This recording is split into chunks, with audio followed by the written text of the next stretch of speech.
د پاکستان کرکټ بورډ د شلو وریزو او ټیسټ لوبو له لوبډل مشري سرفراز احمد لرې کړ.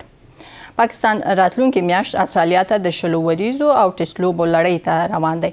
سرفراز احمد په لوبډله کې د لوبغاړي په توګه هم ځای نه لري. اظهر علي او بابر اعظم د ټیسټ او شلو وریزو لوبډلو کپتانان نومول شوي دي. سلمان میا چې د پاکستان کرکټ څاري دا د همدا اوس سټوډیو کې را سره دی. دوی سره به په دې موضوع نور هم وغږیږو. نو سلمان که لومړی دا راته وایي، اول خو ښه راغلې خپرونې ته. نو لومړی که دا راته وایي چې سرفراز ولې لرې شو؟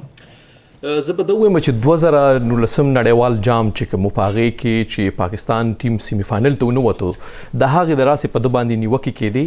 په پی سی بي کې دننه چې زما کوم کسان دي هغوی ماته دا ووې چې تېره شوو څه مودې د راسې دې کې 2 ډلې جوړې شوې وې او دغه دواړو ډلو کې دا خبره روانه وه. یو ډلې وې چې دې موږ زر تر زر لرې کړو او دا شیزونه موږ سپلټ کړو، لکه T20 او ورسره ټیسټ چې کوم دی او ODI د دې موږ بیل بیل کپتانان وټاکو. نو دوی غوښتل داسې خو بلې ډلې وې چې نه، دې نه پس را روان چې کوم کپ دی هغه د را روان چې کوم میچونه را روان دي په استرالیا ټرپ ته په ډیلیټ کې هغې دپاره هم د پاکستان دپاره داسې څوک نه و چې دوی ټاکلي وي د کپتان. نو دوی وي چې دې باغې پورې وساتو. نو په دې باندې دا خبره ځنډېده منځ کې. خو بیا چې کله د سریلانکا ټیم راغی پاکستان ته، هغې کې پاکستان څه پرفارمنس ونه ښو، نو بیا په دې باندې دوی جوړ شو چې یاره دې به لرې کړو. نو نن احسان مانی د پی سی بي چیرمین چې کوم هغه ده ووایي چې یاره بس دې موږ نن لرې کوو.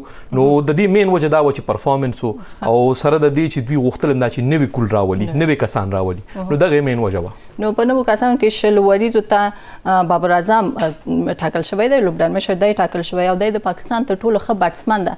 نو فکر کوي چې پر ده به فشار ډېر نه شي دی سره؟ ستا خبره بالکل صحیح ده. فشار به پې خامخا راځي ځکه چې خامخا یو کس ډېر ښه پلیر وي، یو ډېر ښه بیټسمن دی، خو هغې سره سره د کپتانۍ بوج هم آسان نه دی دا ساتل.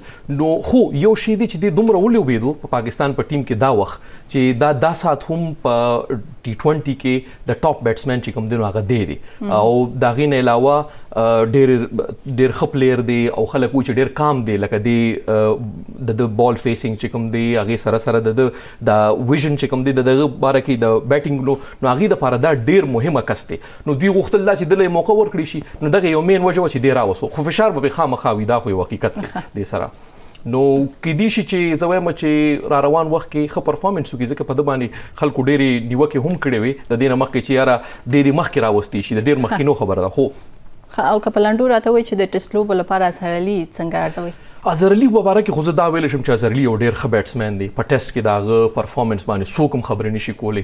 د دې نه علاوه چې کله مصباح الحق ریټایر شو هغه لاړو، نو د ده په باره کې دا خبرې کېدې چې یاره دې راوستی شي د ټیسټ ته او په ټیسټ کپتاني یې دله ورکړی شي. خو هغه وخت کې زه وایم چې د سرفراز چې کوم په پی سی بي کې دننه کوم کسانو ماته چې کوم خلک وي هغه وایي چې د هغه لابینګ ډېر مضبوط او نو هغې نه غوښتل دا چې یاره دې مخکې راولي. خو زه وایم چې یاره را روان وخت به دا ثابته کړي چې یاره دې څنګه پلیر دی. خو هسې زما په خپل ځاني چې څومره ماره د گیم کتلی پی سی بي کې چې زه کوم کسان ینم یا د سپورټس انلیست چې خبرې کوي نو هغه وایي چې اظهر علي یو ډېر ښه پلیر دی. ښه پلیر دی او ښه انتخاب دی. مننه ډېر زیاته سلمان میا چې پاکستان کرکټ کې د بدلونونو په اړه یې را سره خبرې کولې. په یو څو نورو لنډو سپورټي خبرونو کې بیا د بارسلونا او ریال مډرید ترمنځ لوبه چې پام کې وه، دې خبر ته به لږ وروسته ورسو. په افغانستان کې معلول لوبغاړي د ړندو د ملي لوبډلې جوړولو هیله لري. په ننګرهار کې د بیلابیلو ولایتونو له لوبغاړو جوړې لوبډلې